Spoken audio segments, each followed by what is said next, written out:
What if one morning you woke up to take a shower and saw this?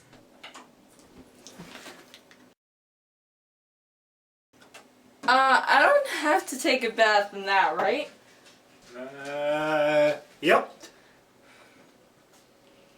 Or if you went to go to the washroom and this happened. Gotta go. Where's the toilet? I really hope I don't have to go in that bucket. Nope, I'm gonna hold it. Not so clean, is it?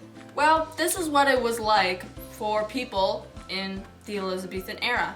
Well, get ready for some interesting facts on hygiene in the Elizabethan times. Did you know?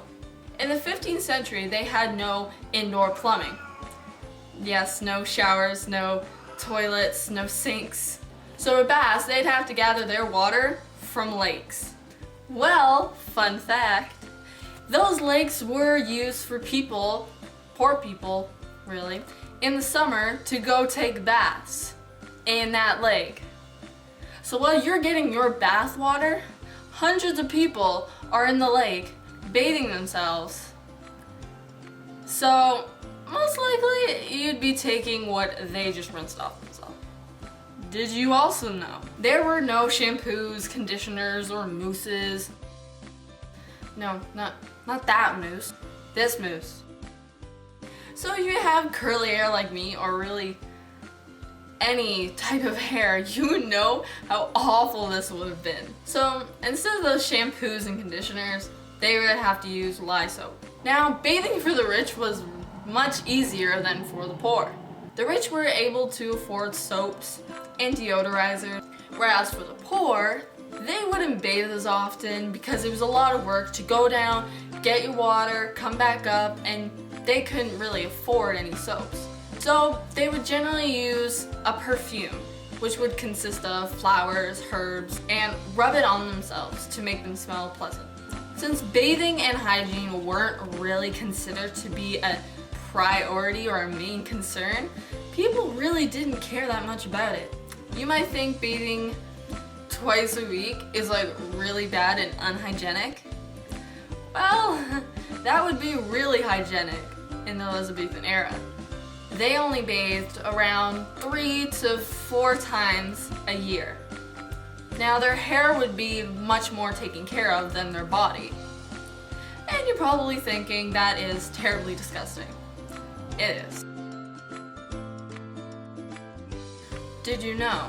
From the earlier example I showed you with that bucket in the corner, yes, that's really what going to the washroom was like. You would have to go in a corner, maybe in an open room, and do your business in a bucket. And even what's more just so disgusting about it is that they would get rid of it out of their windows. They could get rid of it in their backyard as well, or in the lakes. But just imagine throwing it out the window, you know, and you're walking along in the street, whoosh, covered in feces. No, nobody cares, no. But that's really disgusting. And yes, I did mention they put it in the lakes if they had a lake nearby. Probably the same lakes that people bathed in, so you're bathing in other people's feces. When you're going to the washroom and you're rich, or if you're living in a castle, it's more hygienic, I could say. In castles and monasteries, they would have benches set up with holes cut in them for you to go. This was dropped down a chute into a sewer. So in the chambers, it would fall down an iron chute. It was iron because, get this, it would be made of iron tubing, so if intruders wanted to come in the castle and take over, they couldn't get up the chutes. Yes, people would actually try to do that. Disgusting. But they had to do what they had to do. So when you're going to the washroom, don't forget about that comfy toilet paper sitting beside you. No, you would have to use leaves, grass, linen rags, moss, or straw. That would be really uncomfortable. Forget to take a shower or miss a day of your shower routine. You put on some deodorant so you won't smell bad. Well, none of that in Elizabethan times. but they did have perfumes. They would make perfumes with flowers, herbs, and spices, and oils. So when you're really not smelling that good, you can put that on. England in that area was really overpopulated. So diseases and germs got passed around a lot because you just be walking along the street bumping into everybody you see and getting their germs because they probably haven't bathed in a month.